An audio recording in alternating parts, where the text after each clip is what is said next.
Happy Resident to everyone!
for Sunday school Imphal will commence. Will continue. Thank you, everyone.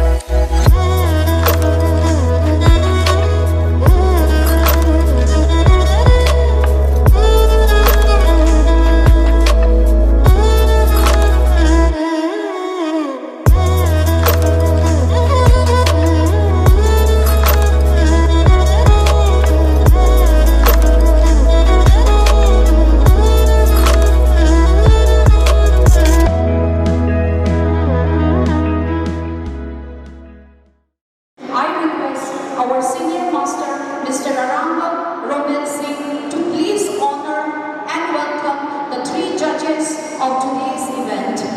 Mrs. Pooja Rangam, IS, Deputy Commissioner of Bishnupur District, our Chief Judge.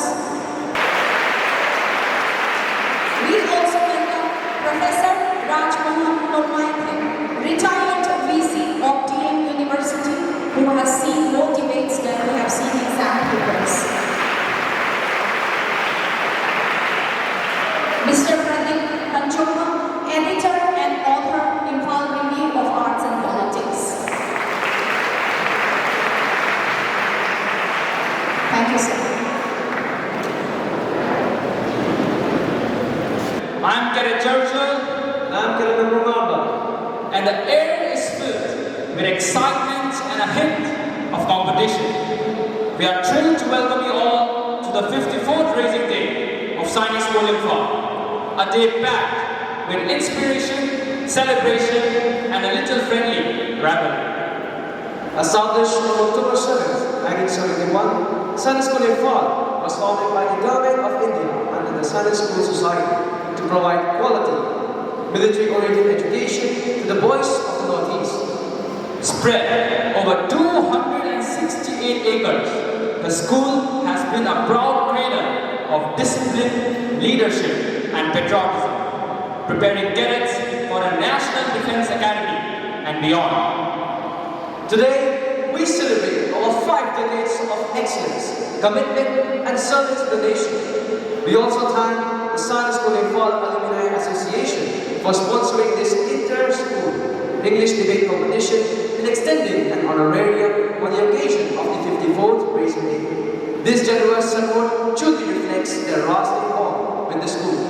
Indeed. And speaking of rivalry, let's give a thunderous round of applause as we welcome our guests from the visiting schools.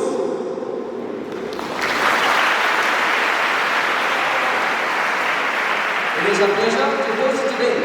We warmly welcome the vibrant contingents from 100 Flower Higher Secondary School, Kendra Vidyalaya No. 1 Imphal, TG Higher Secondary School, SB Kendall School, RK Salano VDV Vidyalaya, Ganan Devi Memorial Higher Secondary School, and Sunday School Imphal.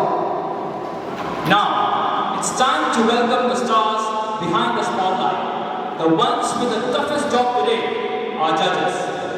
And trust us, being a judge isn't easy, especially when everyone performs like they're aiming for Oscars. Please join us in welcoming Mrs. Pooja Iranga, IAS Deputy Commissioner of Bishnupur District, our Chief Judge. Professor Raj Mohan Normaithe, retired Vice Chancellor of Dhananmanjari University, who has seen more debates than we have seen exam papers. And Mr. Pradeep Panchoma, editor and author, Imphal Review of Arts and Politics, whose words were sharper than a debate reviewer. In the meantime, let us wait till the chief guest has arrived. He needed introduction, but deserves one in a way. Presenting our chief guest, the Vice Chancellor of Manipur University, Professor N. Lokendra Singh.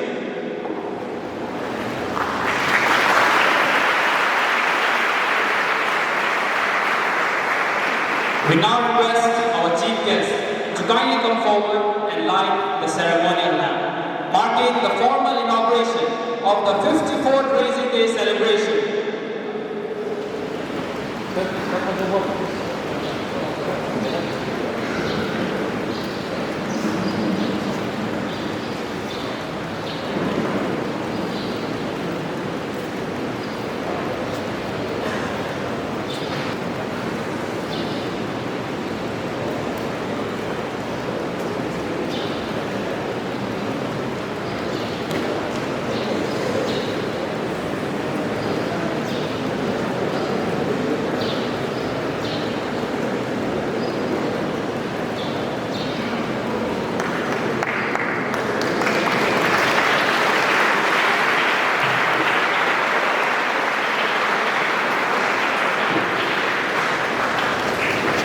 And now, let's hear from the captain of this project, the one who steers this institution to calm and storm alive. Requesting our Honorable Principal, Sainik School Imphal, Colonel A. Rajiv, to kindly deliver the welcome address.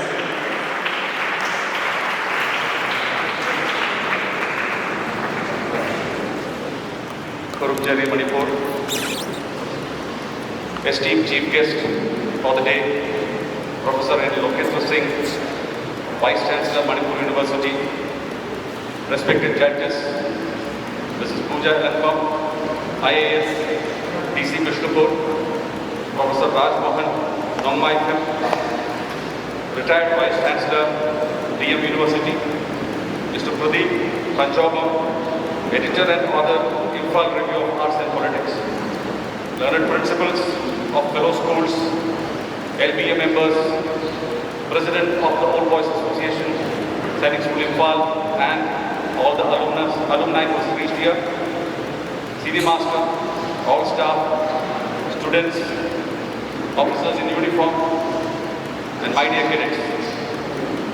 I consider it a singular privilege to be addressing you all today morning on this auspicious occasion of the 54th Racing Day celebrations as we host the inter-school English debate that will commence a little while from now.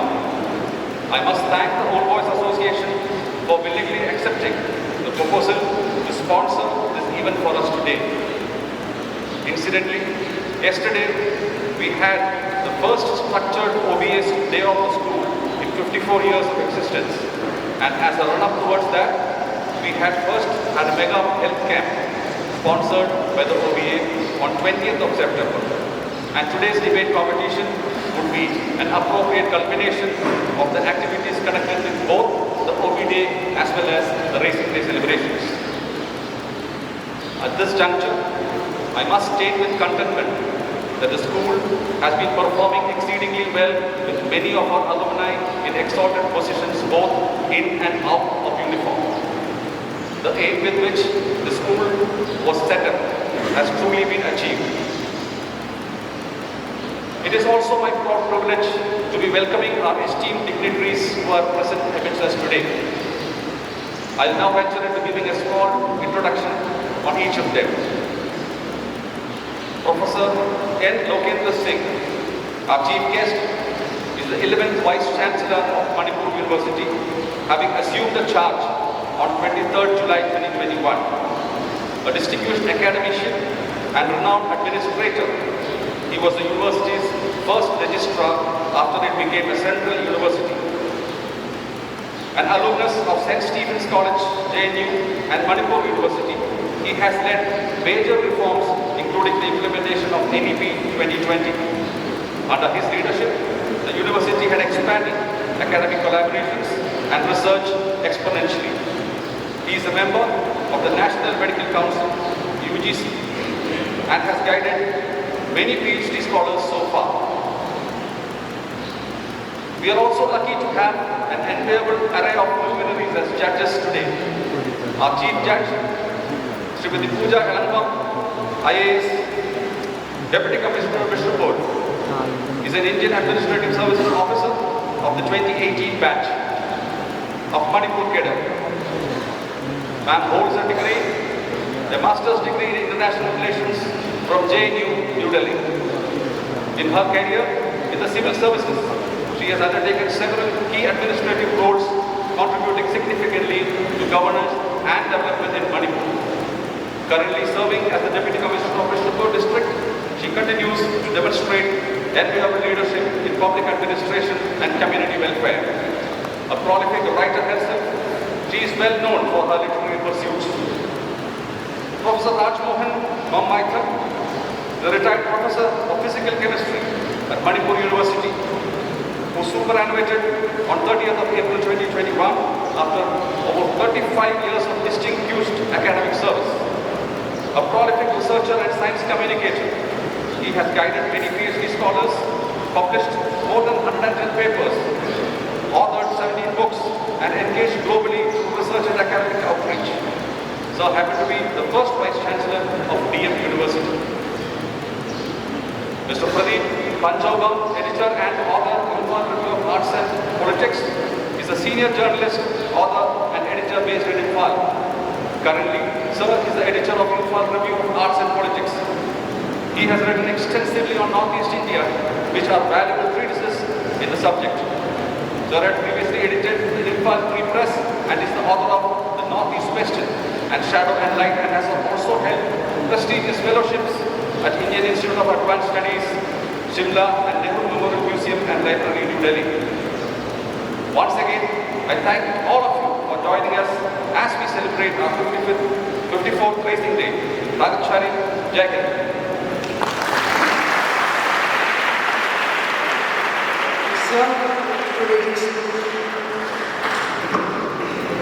For your encouraging and thoughtful words that set the perfect tone for today's celebration. By the way, come on, isn't it time already? Oh yes! Now, as we move into one of the key intellectual highlights of the day, the Inter-School English Debate Competition. Taking charge of the chairman for the debate is school captain Sainik, who will oversee the proceedings with the decorum and discipline that defines Sainik School Imphal. Supporting him as the timekeeper is Cadet Mayank Santika. I now request all the participants of the Inter-School English Debate Competition to kindly come up on stage and take their respective places. School Captain Cadet Sainik and Cadet Mayank Santika, the stage is all yours.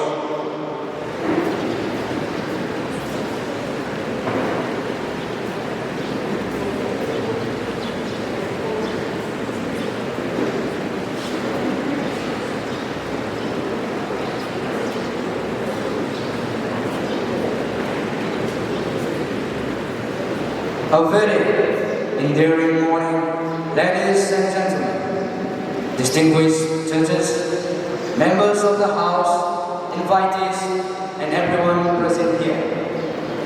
I solemnly welcome you all to today's inter-school debate competition organized by Sainik School Imphal. Convened before you is Cadet Sainik, School Captain, Sainik School Imphal, as the chairman of today's debate. And along with me is Cadet Sandika Mayank as today's timekeeper. The motion for today's debate reads, economic might of a nation will take it to superpower stature more than military might. The schools participating in today's debate are Sainik School Imphal, Kendriya Vidyalaya No. 1, Lamphir, 100 Flowers Higher Secondary School, R.K. Sanatami Devi Vidyalaya, S.B. Getwell School, T.Z. Higher Secondary School, and last but not least, Kanan Devi Memorial School. Now let me take the privilege to announce to you the names of the members of the House in the order they will speak. I also request the members to please stand up when I call out your names. As the first debater, we have Ria Tanzun from R.K. Sanatami Devi Vidyalaya.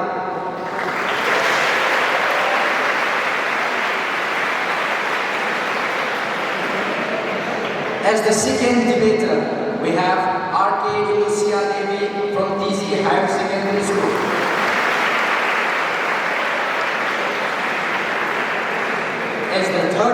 speaker, we have Supriya Sana Sainik from KB number 1 Imphal.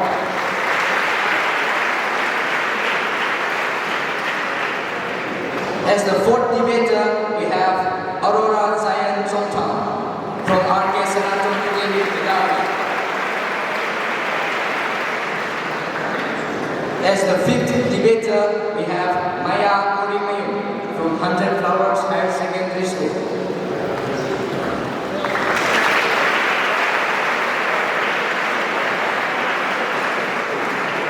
As the sixth debater, we have Singa Kompang Marcia from 100 Flowers Higher Secondary School.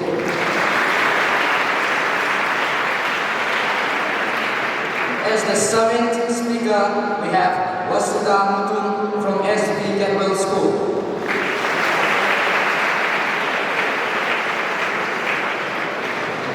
As the eighth speaker, we have Mumita Yaikong from SB Campbell School.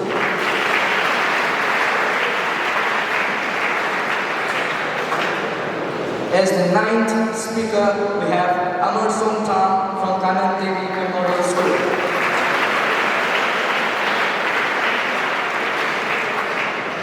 As the 10th speaker, we have Reni Laikuram from KB number 1 Imphal.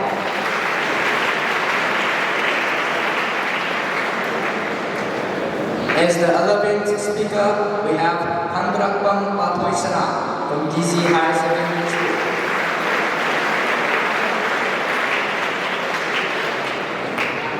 As the 12th speaker, we have Cadet R.B. Solave from Sainik School Imphal.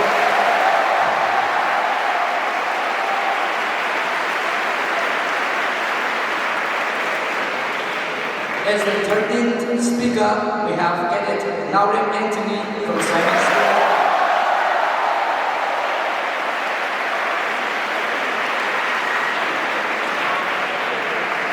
Last but not the least, as the 14th speaker, we have Vikas Gupta from Kanan Devi Memorial School.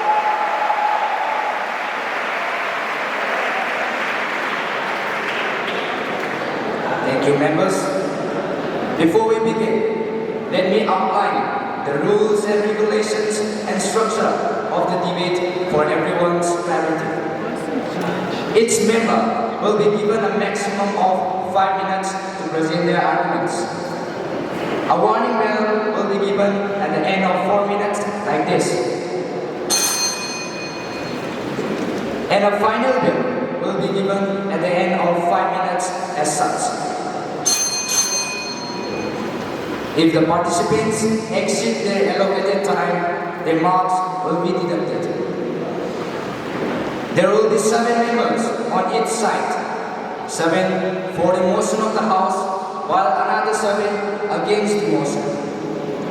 After the main speeches, we will have rebuttals, where the first 2 members will summarize the position of the teams. The rebuttal members will get a minute of 2 minutes for their rebuttal. Rebuttal from both sides are perfunctory in nature and will not award additional marks to the members. Marks will be awarded as per the following criteria. Contains and clarity of thoughts, 40 marks. Oratory skills, 30 marks. Presentation skills, 20 marks. And last but not the least, body language and confidence, 10 marks, giving us a total of 100 marks. I now take the privilege to introduce to you the judges of today's debate. As the chief judge of today's debate, we have Mrs. Puja Ilango, IAS Deputy Commissioner, Bishnupur District.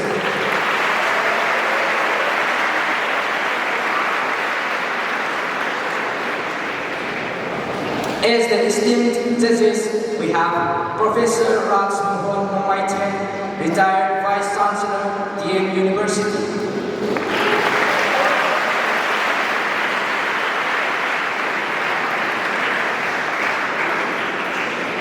Last but not the least, we have Mr. Pradeep Kanjogam, editor and author, Imphal Review of Art and Politics.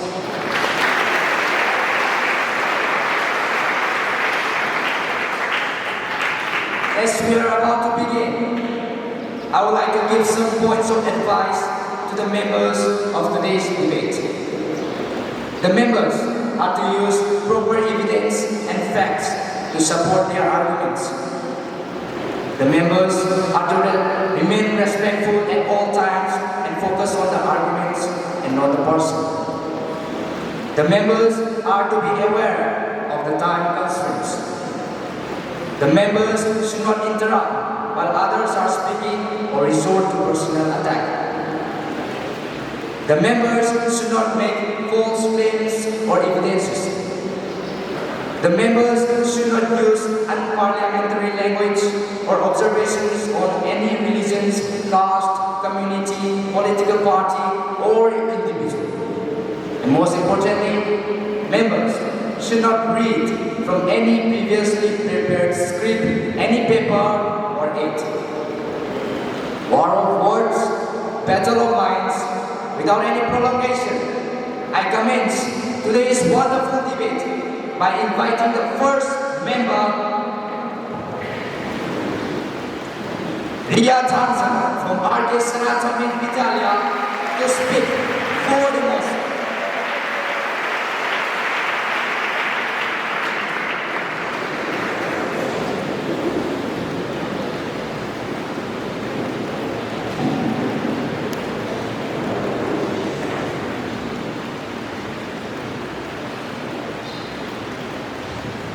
An egg broken from the outside dies, while an egg broken from the inside gives life. The saying applies to nations.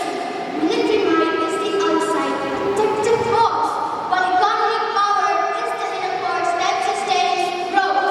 Respected Chairman and fellow opponents, today I stand before you to prove that military might, economic might of the nation will take it to superpower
Thank you.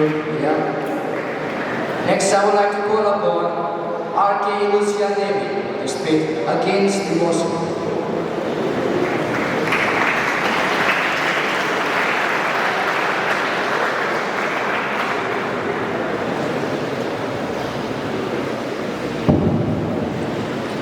Good morning, Mr. Speaker, sir, and to all the members of the House.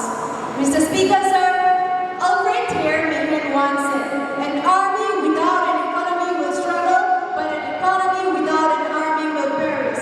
Today, I urge firmly to oppose the motion that economic might of a nation will take it to superpower stature more than military might.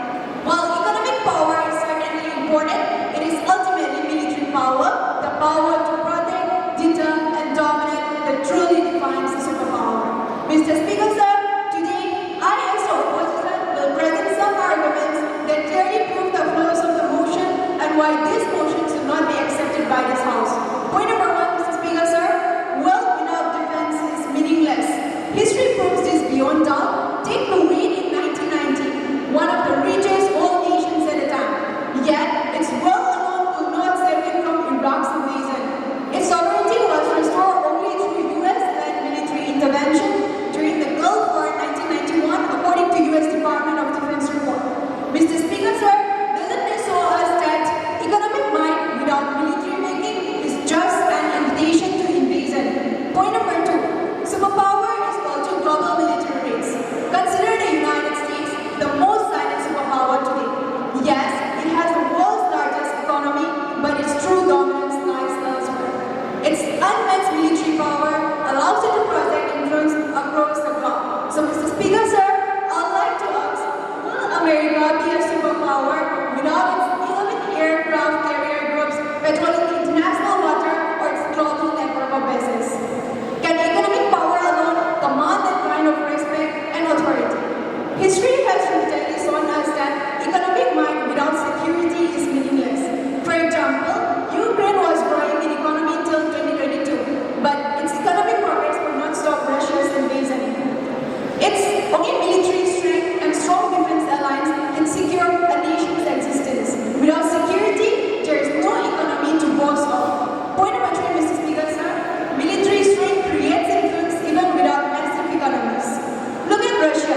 Its economy is smaller than Italy's, yet it is still one of the most feared powers due to its 6,000 plus nuclear weapons, according to Federation of American Scientists and vast military base.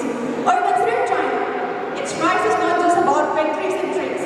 Its People's Liberation Army, with over 2 million active troops and hypersonic missile technology, is shifting the global balance of power, according to International Institute of Strategic Studies. Let us look at our country, India. India's 1.4 million strong missiles, Agni missile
Now I'd like to call upon the third debater, Supriya Sana Saiko from KB, to speak for the motion.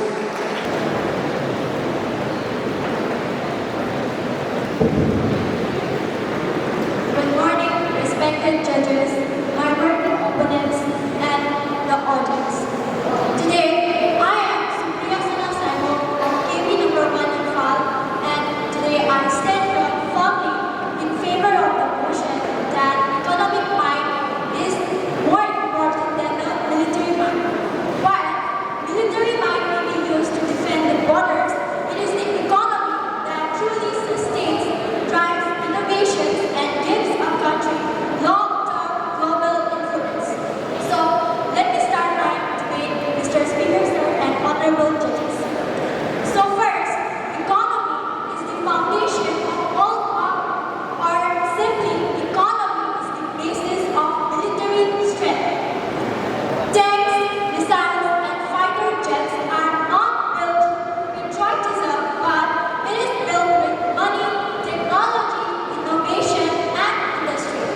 Speaker, sir, let me give an example. The United States.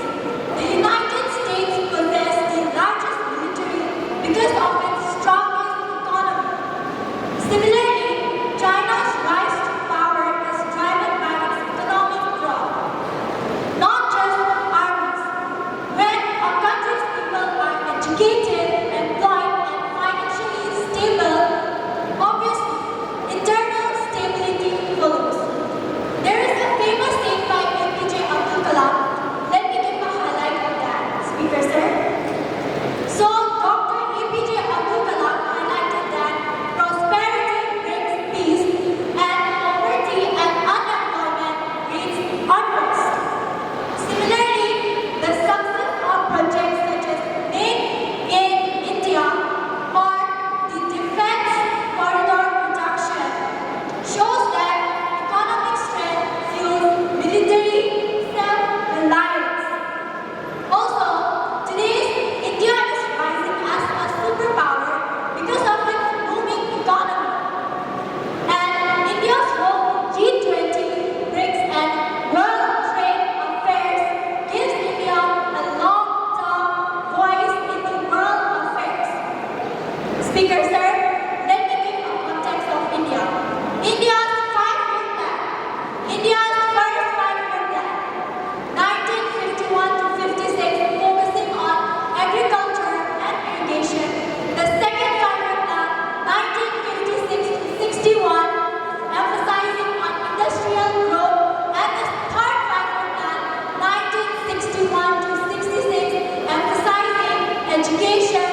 fourth debater, Aurora Sainik to speak against the motion.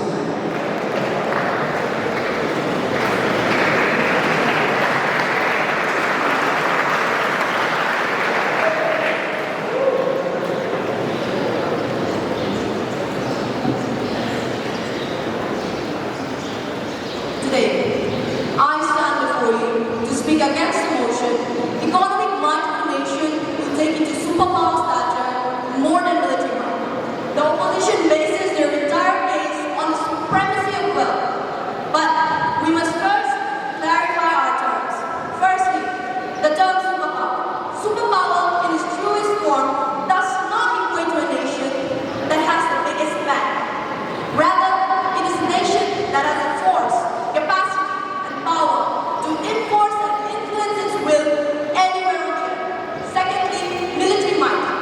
Military might today is not just about soldiers on a physical battlefield, but rather it is about global security, deterrence, and most importantly, it is the undeniable proof of sovereignty.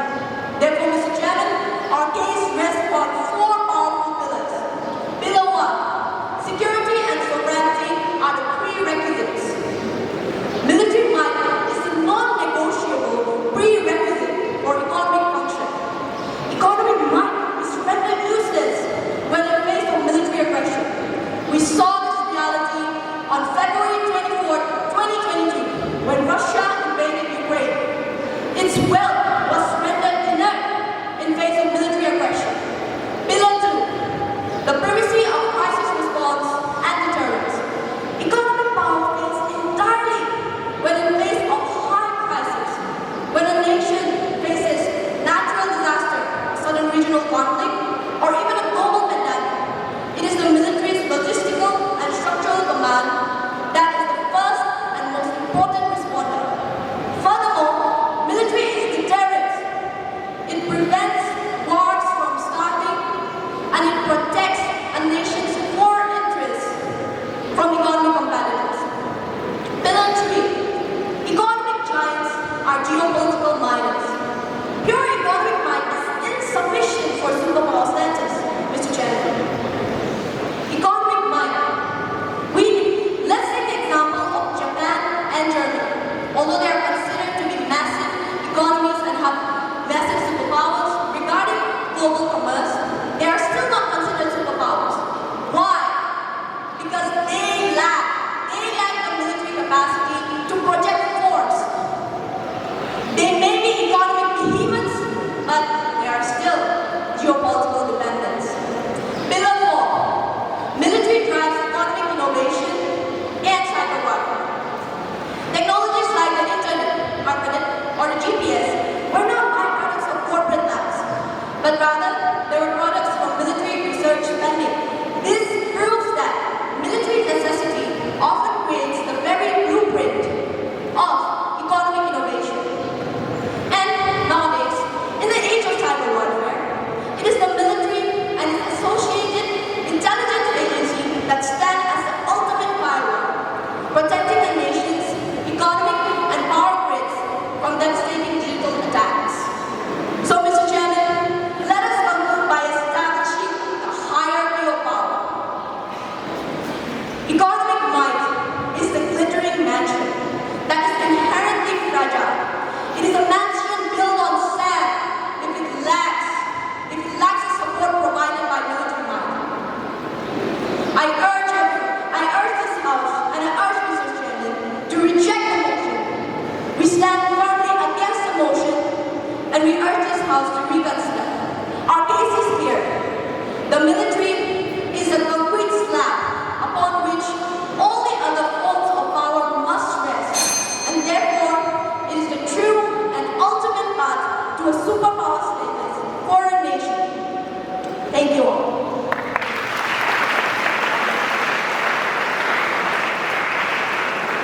Thank you, Aurora. Now I would like to call the fifth debater, Sania Begum, to present her argument for the motion.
Thank you, Sainik.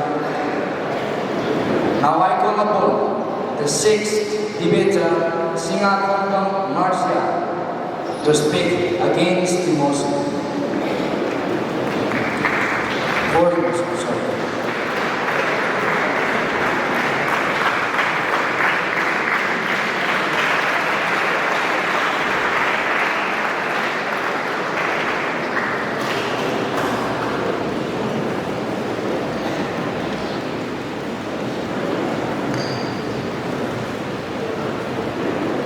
Ma'am, it's good morning, all of us. A very good morning to one and all present here, distinguished ladies and gentlemen, respected judges, respected chairman, and respected speaker, sir. I stand before you today to support the motion, economic might of a nation will take it to superpower stage of modern military might. I support this motion for a million reasons, which I would like to highlight here for a kind attention. We don't need troops. We don't need troops to challenge the world when we already have our currency, companies, and culture. Economic might is more decisive factor for superpower stage than military might. History and current law and nature support this idea because military might need money to build and sustain, whereas economic might can exist even without it. A strong economy allows a country to serve home market, trade policies, and finance system, giving it soft power. The US did not become superpower only through its military, but also its massive industrial and financial base. The US was the largest economy for 70 years before it became military superpower. Military without a strong economy often collapse under the financial base. Let's take the example. The Soviet Union has a huge military, but its weak economy was a downfall. That means economic might is the angel, while military might is the tools. A superpower country need both, but without a strong economy, military might cannot sustain for long.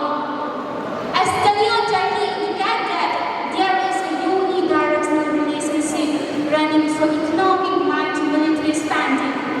But however, any casualty from military spending, economic growth isn't observed. And we are living in the era of globalization, which everything is possible with money. Then how can we afford it? Only military might can a nation superpower. With this flow of globalization, we already know about the global companies like Apple of USA, Samsung of Japan, and Suzuki of South Korea, and so on. And all these companies are more sustainable and effective way to expand their country influence, especially in today's interconnected world. Through all these opportunities, if the country wants to be a true superpower of the nation, it must first become a kind of economy that creates sufficient for every individual and the state. Let us remind God that a golden key can open any doors. And I am 100% sure that a strong economy, a superpower nation should have a strong economy more than military. Thank you and have a great day.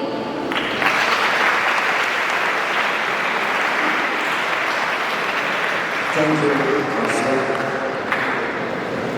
Now I would like to call upon the seventh debater, Wasuda Mutu, to speak for the motion.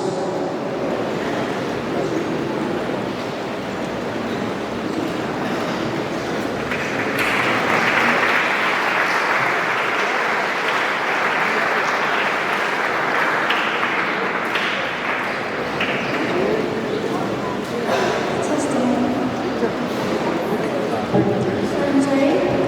Mr. Speaker, sir, respected judges, and my what's the opponent will have the floor.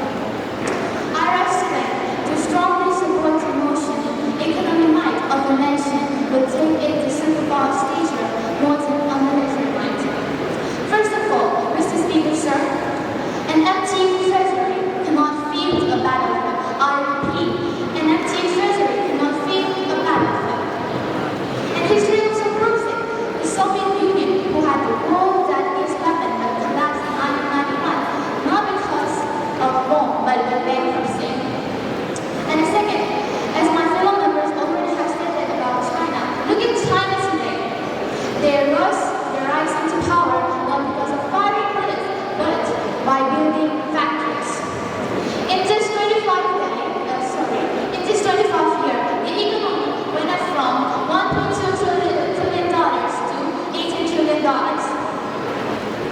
And that not only this, Mr. Speaker, sir, I want to ask a question.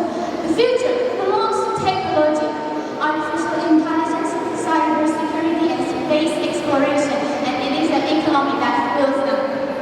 Yes, my opponent was said military is necessary, and I agree with that military is necessary in the part of a country.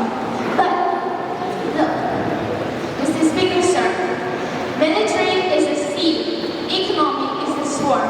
A seal will protect you, but economy that is serving as a sword will only make you win the crown.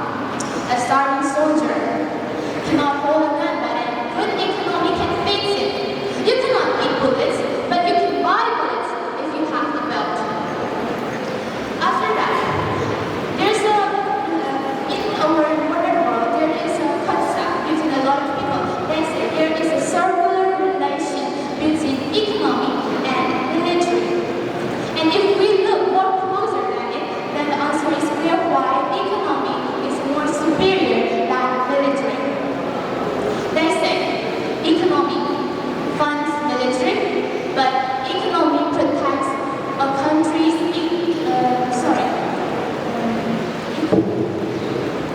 So I wanted to say, they say economy funds military and military provide protection for the economy, but that is wrong because it is not a saying, it is fact and true.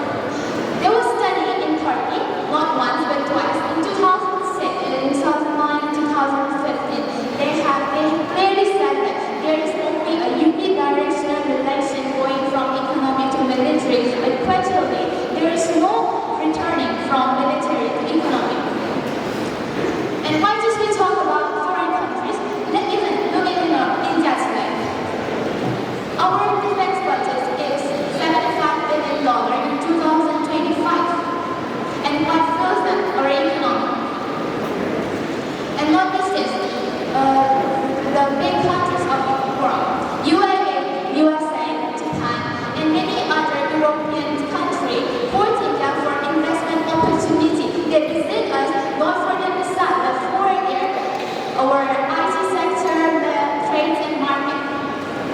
And after this, what I wanted to say is, military may guard our present, but economy saves the future. Military wins battle, but economy prevents war. And lastly, with this, I would like to conclude it, and I request Mr. Speaker, sir, to pass the motion from the House on the floor. Thank you.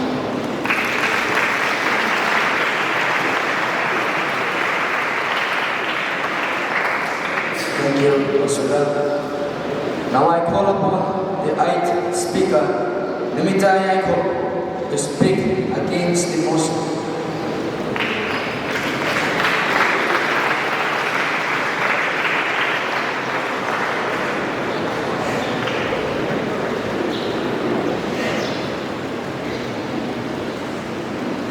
Mr. Speaker, sir, respected judges, respected teachers, and my worthy opponents. I came up here to oppose the motion before the House.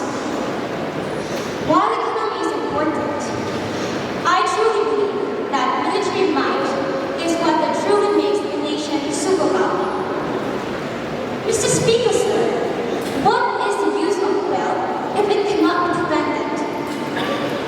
My fellow debater have already given the example. Let's look up at Japan and Germany. They are economic giants, as we all know, but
Besides billions in aid, in economic shattered just overnight as war came first.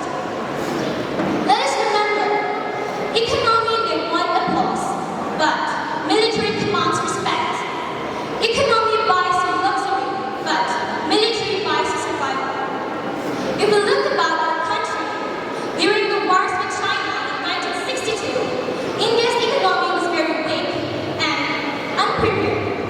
But the military helped us overcome the war, and without those military, we might have even lost our territory. Economy is not always a solution. And India's rising power is also threatened not by trade deficits, but by nuclear-armed neighbors, that is, China and Pakistan. For a country to be economically developed, the borders has to be sealed first, and the country should be at peace. Without the Indian Army in 1999 Kargil, we might not even have our peaceful markets that we boast about today. Even today, India spends about $75 billion in annual budget for the military. May I ask my worthy opponents, if economy alone could be the only factor for a country to be superpower, then why are most of the countries spending their economy in military? And India's global respect also comes from military achievements. Operation Mekong of 1984, the Pokhran nuclear test of 1974 proves it. India's military strength is not just a choice, it is a necessity because we have neighbors with rising China and Pakistan.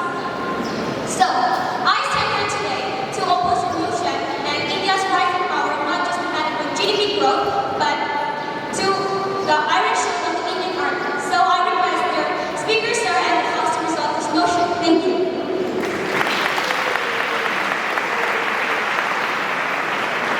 Thank you, Minister. Now I call upon the ninth debater, Amar Songchang, to speak for the motion.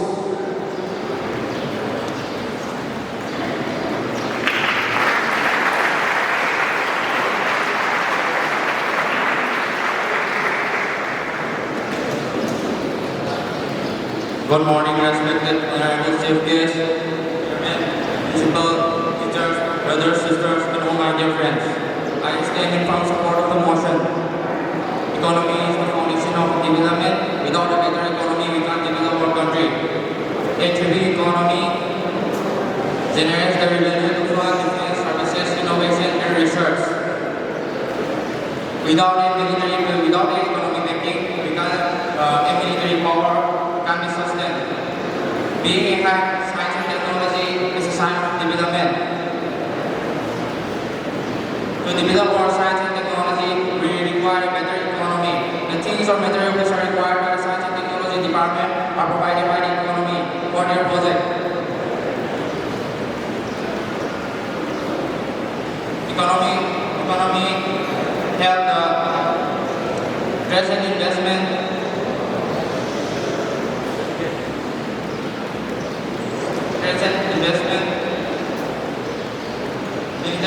Military weapon, equipment providing are provided by the economy. Economic growth provides improvement of living standards and reduction of poverty. Economy helps the vital public services providing the requirement for healthcare facilities and education, etc.